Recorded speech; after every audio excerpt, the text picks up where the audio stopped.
In the heart of the countryside, shrouded in mist and mystery, lay Evershade Forest. For centuries, tales of the forest's dark secrets had been passed down through generations. It was said that Evershade was a place where the veil between the living and the dead was thin, where the past lingered like a ghost and whispered its secrets to those who dared to listen. As autumn approached, the forest took on an even more sinister aspect. The once vibrant leaves turned shades of crimson and gold, their beauty hiding the decay beneath. The air grew crisp and cold, and a dense fog rolled in each night, wrapping the forest in a shroud of uncertainty. The paths that wound through Evershade were narrow and overgrown, their once clear lines now obscured by tangled vines and encroaching roots. The deeper one ventured, the darker it became, as the canopy of ancient trees blocked out the sunlight. The forest floor was a carpet of fallen leaves crunching softly underfoot and masking the hidden dangers that lay beneath. In the heart of Evershade, there stood a clearing known as the Circle of Stones. It was a place of ancient rituals and forgotten rites, where the stones themselves seemed to hum with a dark energy. No one knew who had placed them there, or what purpose they served, but the air around them was always colder and the shadows seemed to dance in the periphery of vision. As the fog thickened, strange lights began to appear in the forest. They were fleeting, ephemeral things flickering just out of sight.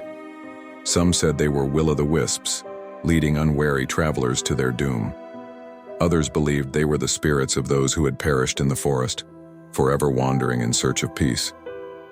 The lights moved with an almost playful malice, drawing the curious deeper into the woods. The sounds of Evershade were equally unsettling. The forest was never truly silent.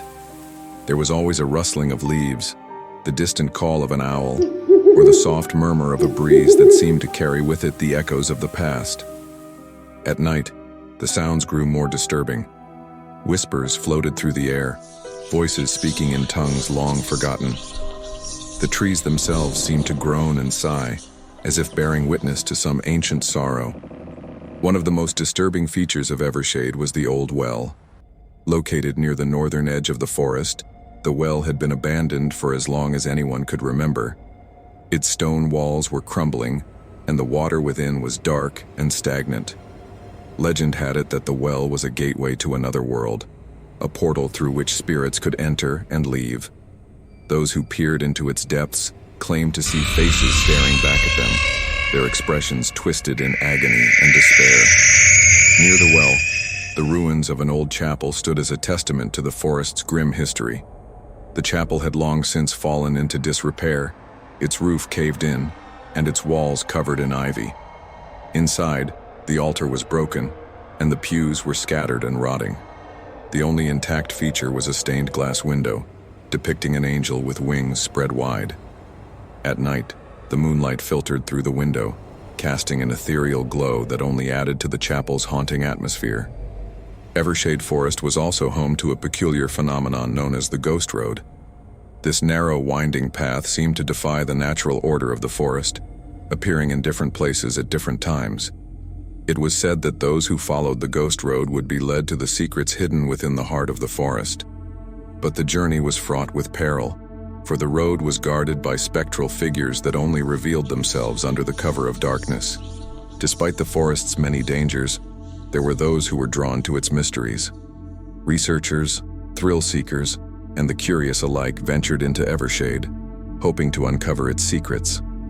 Some returned with stories of strange sightings and eerie encounters, while others were never seen again. Their disappearances only added to the forest's dark legend, as whispers of their fate joined the chorus of voices that haunted the woods. As the days grew shorter and the nights longer, the forest seemed to come alive with a sinister energy. The fog thickened, the lights grew brighter, and the whispers became more insistent.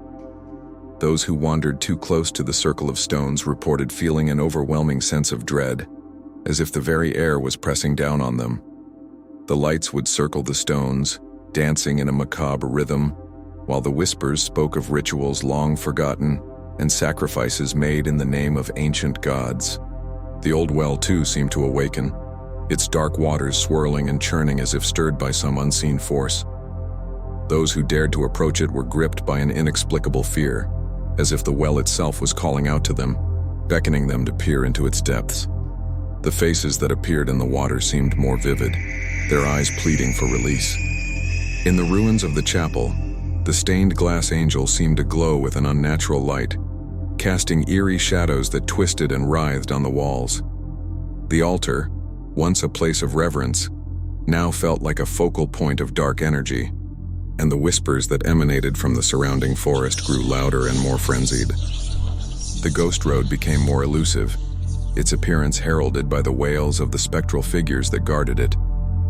Those who stumbled upon the road found themselves lost in a labyrinth of twisted paths and dead ends, their sense of direction distorted by the thick fog. The road seemed to lead them in circles, always bringing them back to the same spot, until exhaustion and fear drove them to turn back. As winter approached, the forest grew even more foreboding. The trees stood like skeletal sentinels, their branches bare and their shadows long. The fog became a permanent fixture, clinging to the ground like a living thing. The lights, once playful, now seemed malevolent, their flickering movements more deliberate and menacing. The whispers spoke of death and decay, their voices filled with a dark glee. Evershade Forest had always been a place of mystery and fear, but as the seasons turned, it became something more. A place where the past and present collided, where the living and the dead walked side by side. The forest's secrets remained hidden, waiting for those brave enough to uncover them. But its dangers were ever present, a constant reminder of the thin veil that separated this world from the next. In the end, Evershade was more than just a forest. It was a living, breathing entity, a place where the echoes of the past lingered and the shadows of the present intertwined. It was a place of beauty and terror, of light and darkness, where the line between reality and nightmare was blurred.